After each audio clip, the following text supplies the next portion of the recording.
Good morning, everybody. Welcome to Friday's upload. This is against someone by the name of Kilp off of JTV. That's all I really know about his username. I don't know if he has a YouTube channel or not. And I'm also doing this kind of narration because I got a lot of things to be taken care of today / tomorrow / this weekend in general. And this is the quickest way, I can bring you guys material. It's a good fallback method, so I might as well go with it. I'll be back on Monday. It's just kind of back to school preparations / just getting stuff tidy around here since we moved in and the previous people that had it, just made a mess out of it. So we're kind of, weekend warriors, so to speak. Anyways, got a Rotom wash going on, and I got my melodic. I don't want to take a volt switch or a T-bolt. I know generally those tend to be scarves, so I kind of took a big risk going out. And he tricks me in the iron ball. I'm like, okay, right here is supposed to be slow. That is a rock polish set. I just won't be doing any rock polishing that match. Big whoop. So he tries tricking again on the switch. I'm like, dude, I already got a life orb. I don't want my Rhyperiors. I got my own. It's okay. Don't worry about it. So I nasty plot on the switch because he's not gonna want to take a Giga Drain. After he sees the life orb, he knows I'm an offensive set as opposed to a defensive set. So I would be outspeeding him on that turn. So that's why he chose to switch out. And plus just to take a Giga Drain. But since I nasty plotted, I'm gonna go ahead and go for the Hidden Power Fire because I am running dual stab with that and. Hidden Power Fire does a pretty decent chunk, and I figure even resisted Giga Drain should be able to take it out from there. It's +2, it's Life Orb. Got buffered quite a bit in this gen, so that's okay. It's not bad. So, take him out. Don't really get as much health as I wanted to get back, but that's okay. Now here's a play that could have been interesting if I had Stealth Rocks up, because this is actually his Zoroark. So, if he'd have taken regular rocks damage as opposed to resisted rocks damage, he would not have a Sash, and I would have gone for the Giga Drain instead, also improving the survivability of my Celebi there at the same time, because that definitely would have taken him out from +2. But because I didn't have rocks up, he had a Sash, and I didn't know whether or not it was the real Magnezone or not. But it's okay, because I know he's slower than me. There is absolutely no risk of running a speed tie here with Scyther, because I think I'm running a plus speed nature on this guy. Anyways, take him out. Kind of take a big risk here, thinking I can take a Hydro Pump, because, I switched out to Rhyperior once on Rotom. He's probably going to predict it a second time, which he does. He goes for the Hydro Pump, and that's a Life Orb Hydro Pump. I would not be taking a Life Orb, T-Bolt. A Life Orb Volt Switch, possibly debatable. I don't remember the base power of that right off the top of my head, but takes that opportunity, decides to switch out to Magnezone. Or, you know what? I took it out. I took it out. He goes into Magnezone. He's going to take me out with a T-Bolt. I didn't know what kind of Magnezone it was. That's kind of why I just went for the Bug Bite as opposed to anything else. If I had gone for the Roost, then we could have just gone from there, maybe taken a couple since he's running Leftovers instead of Life Orb. But, hey, hindsight's always 20/20.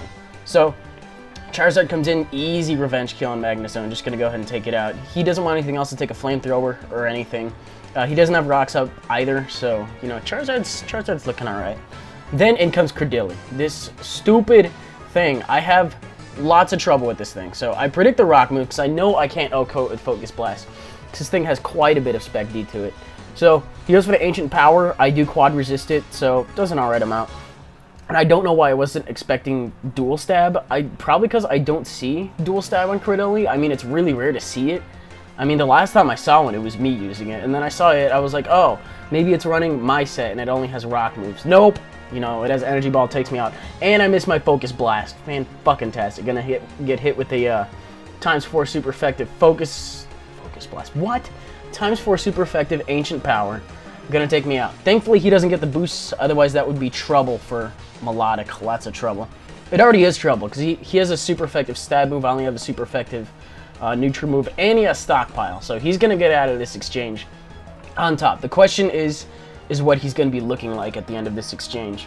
So, I'm going to go for the Ice Beam again. It's going to do considerably less after that one Stockpile, just because, he's already stacking onto the great Spec D that he has. And I see Rest, and I'm saying, if it's Chesto, I'm going to punch you in all 6 of your little pink tentacles, and it's Chesto, so punching all of them, eventually.